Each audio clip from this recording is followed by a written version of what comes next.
Hello, Knights fans, and welcome to the second edition of the 2016 Knights Baseball Roundup. I'm Ty Mead here with head coach Gary Puccio. Coach, we're out here at the Namoli Family Baseball Complex today. It's February 17th. It's a little chilly, but it's baseball weather here in New Jersey. And the season's just 2 days away as you make the trip down to South Carolina to play Maryland Eastern Shore on the 19th, 20th, and 21st. But before we get to that, let's talk a little bit about the first pitch dinner, the annual event which was held on February 6th. And how'd it go? I think it went pretty well. We had 212 people, which is, first time we had over 200 people at it, which was great.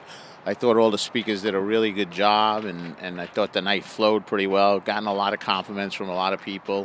I finished up the Adopt a Player and got all our players sponsored, so we really appreciate that and thank all the alumni for participating in that.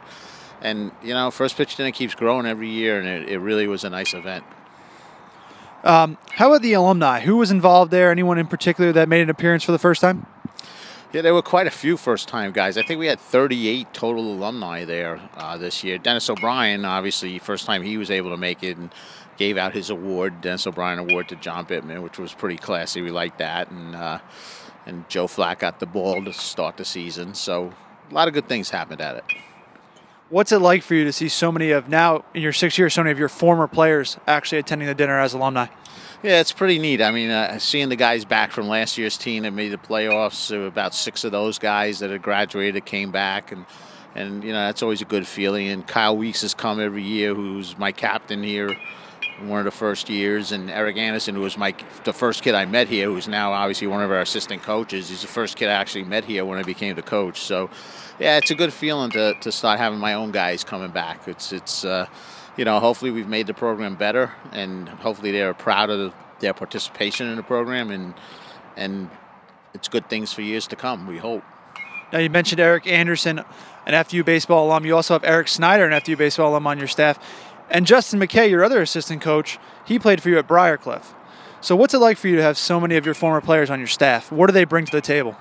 It's amazing. They're not only just my former players, they're all my former captains, too, which is pretty special. And I think what that does is they know how I am. They know what I like. They know what I don't like. They know what's acceptable. They know what's not acceptable. You're not breaking anybody in. You have a great starting point because these guys have played for you, so they know what you look for in a recruit. They know what you look for at practice. They know how you want to run practice. So I think they're a big help. I mean, Justin's done a great job recruiting already. We have something like 10 kids coming in next year. Erik is just, when we first hired Erik, a bunch of the younger guys came in my office because the older guys told them stories about some of the home runs he hit, because Erik never hit a cheap home run in his life. I mean, his home runs are mammoth, massive shots. There's one he hit at Davidson that the guys talk about to this day. So having him on the staff is great. And obviously Snyder, he got recognized at the First Pitch Dinner. Ben Show from the NEC was nice enough to come down and present him with an award as the all-time save leader at the conference, and it's well-deserved. And I know our young pitchers are learning a lot by having him down there just talking to him. Keeping with the alumni theme, you had a lunch today with a former FDU baseball player, and he's one of many in the area that coach high school ball. What's that like for your program?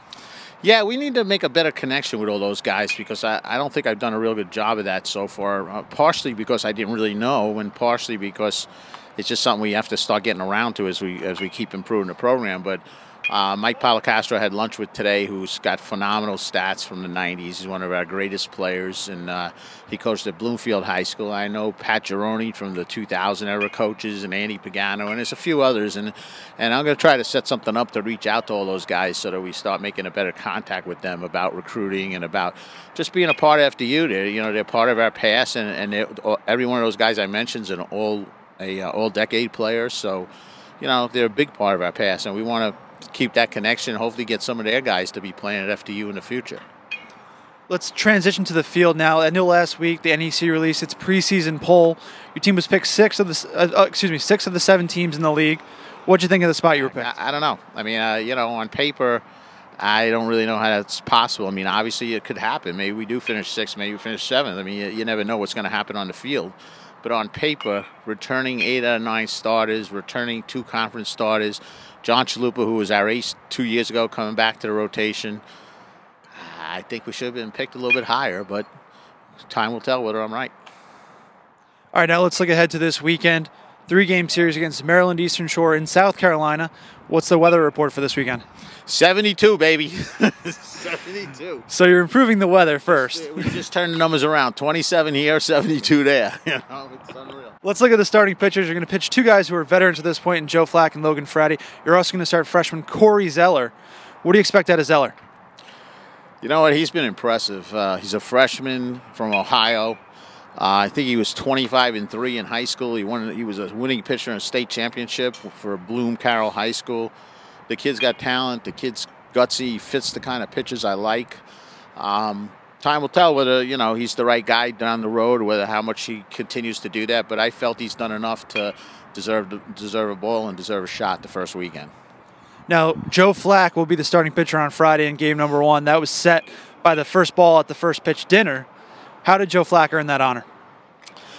Well, 2 years Joe's been in our rotation since he was a freshman, and he's made 19 starts for us, and in 13 of the 19 starts, he's given up 3 earned runs or less. So that was a pretty positive credentials. And, he also, last year, he was 4-2 for us. He beat Bryant in the playoffs. I just felt he had he probably should have beat Bryant twice, because he had an 8-5 lead, I believe, 7-4, 8-5, something like that, the first game of the series during the regular season against Bryant, and we ended up blowing the game. So his performance has been solid, and he's, a hard worker. He's a trooper. He's a tough kid on the mound.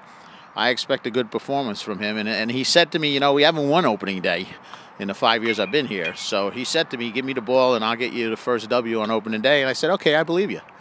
How important is confidence for a starting pitcher? I think it's one of the most important things going is how confident your pitchers are. And I believe as they pitch better, you gain that confidence. I think it's the same thing for a hitter. Baseball's a game of confidence. I mean, you know that from playing yourself, that when things are good, as a hitter, the ball looks like a grapefruit. And when things are bad, it's like a little pea, I mean, it's just the nature of the game. So you always want a kid confident going in and feeling that he believes in himself. And I feel very strongly in this team that I believe that this is a solid team. This is probably my best team since I've been here. Now, looking at the lineup, you have 8 of 9 starters back. The only starter that you're missing from last season is in center field and Riley Moonen. What do you expect to do with the batting order this year? Yeah, losing Riley hurts because defensively he's just phenomenal. Offensively, he was a solid player. I mean, I think he's 6th all-time in hits here. So, that's going to be a dent in our lineup, not having him there. But the counter to that is the other 8 guys all have a whole year's experience of playing every day. And right now we're going to move Shane up to the leadoff spot to start the season. He's been my 9 hitter for the last couple of years, starting right fielder. We're also considering moving him to center field. Not 100% sure yet whether we're going to do that or not. Matt McCann will drop down to the 2 spot for us. Bobby Romano is going to move into the 3 spot, at least again to start. We're going to start this way. Brennan will hit 4. Pat McClure, who's our captain, will hit 5.